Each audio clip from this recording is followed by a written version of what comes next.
श्री शिवाय नमोस्तभ्यम। हरे कृष्ण, राधे राधे फ्रेंड्स।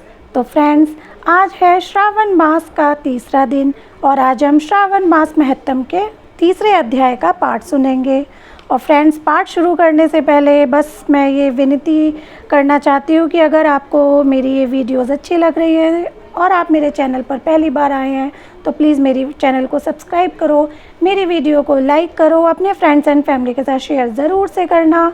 और अब हम शुरू करते हैं श्रावण मास महत्तम का तीसरा अध्याय। और हमेशा की तरह सबसे पहले सर्वप्रथम पूजनीय भगवान श्री गणेश जी का ध्यान करते हैं। बोलो गणपति महाराज की जय। और अब माता पार्वती और शिव जी से आशीर्वाद लेते हैं कि उनकी कृपा आप सब पर, हम पर यूं ही बनी रहे। और अब शुरू करते हैं श्रावण मास का तीसरा अध्याय।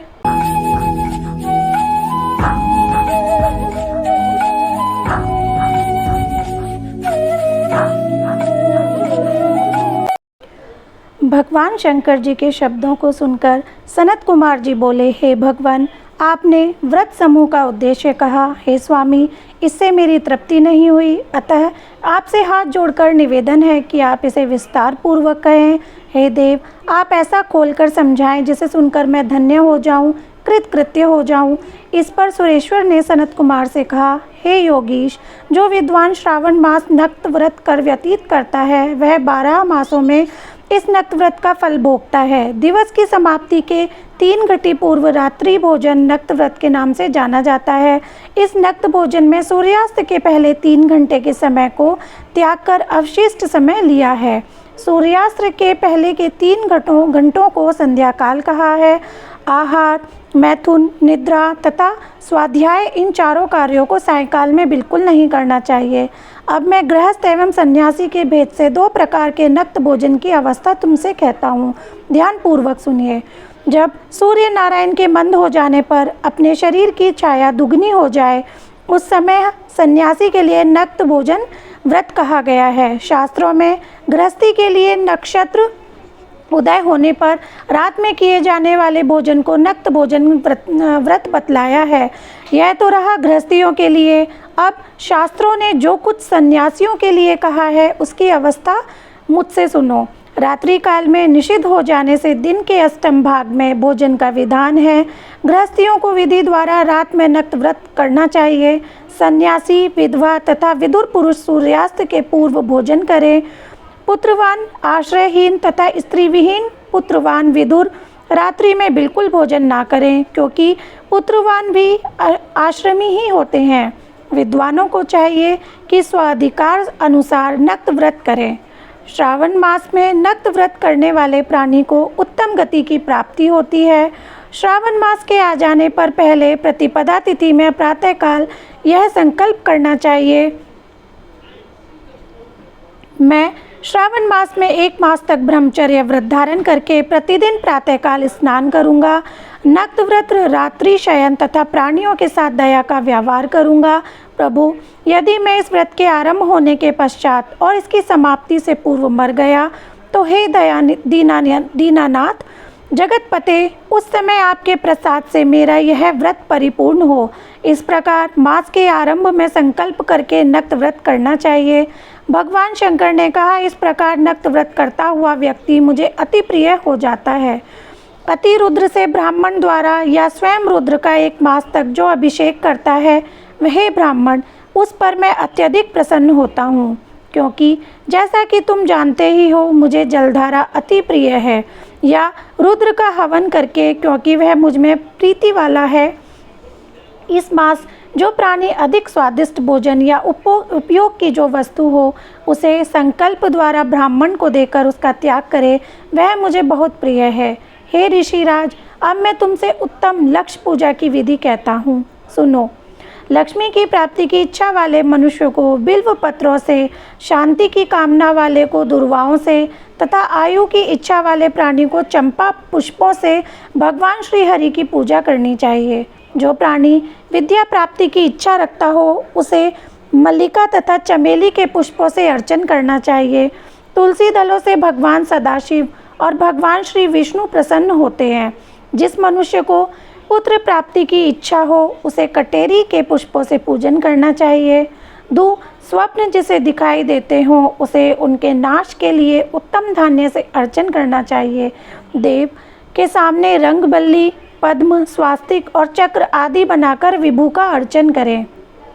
मनुष्य को संपूर्ण कामनाओं की सिद्धि के लिए सब पुष्पों से अर्चन करना चाहिए। यदि प्राणी लक्ष्मी पूजा करता है तो भगवान सदाशिव प्रसन्न हो जाते हैं।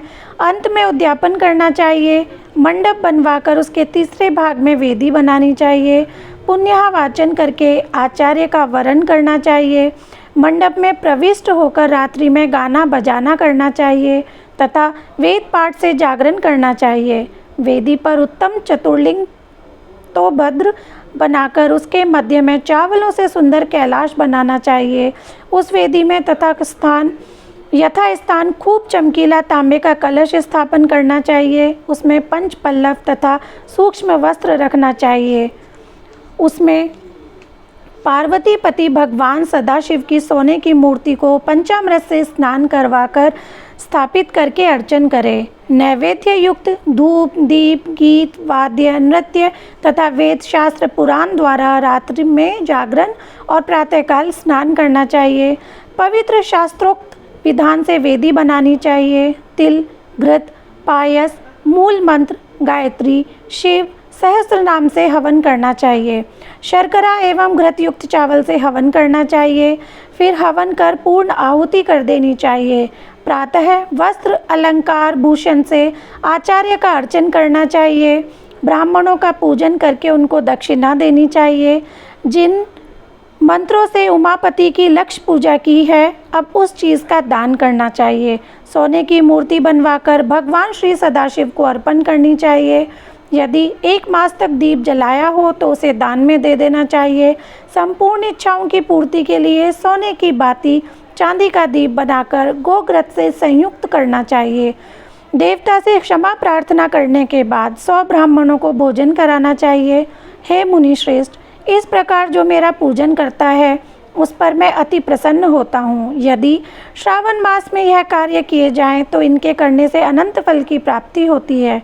यदि इस मास में अपनी किसी प्यारी चीज़ का त्याग करके वह चीज़ मुझे अर्पण की जाती है तो तुम मुझसे उसका फल सुनो। इस लोक अथवा परलोक में वह वस्तु लाख गुना अधिक प्राप्त होती है। फल की इच्छा त्याग करने पर यह फल होता है। निष्काम करने पर उत्तम गति की प्राप्ति होती है। जो मेरा भक्त रुद्री पाठ करता है वह प्रति अक्षर करोड़ वर्ष तक रुद्रलोक में जाकर निवास करता है। पंचामृत के अभिषेक से मोक्ष प्राप्त करता है। अब श्रावण मास में भूमि पर सोने वाले को क्या फल मिलता है वह सुनो। हे योगीश, मूंगे या हाथी दांत से बनी हुई या चंदन की बनी हुई नवरत्न से जुड़ी हुई मृदु गरुड़ चिट से संपन्न कपड़े वाली रुई से भरी हुई गद्दे युक्त रमणीक झालरदार तकियों से संपन्न शैया उसको प्राप्त होती है। वह शैया उसे सुंदर स्त्री अन्न रत्नों से विभूषित मिलती है।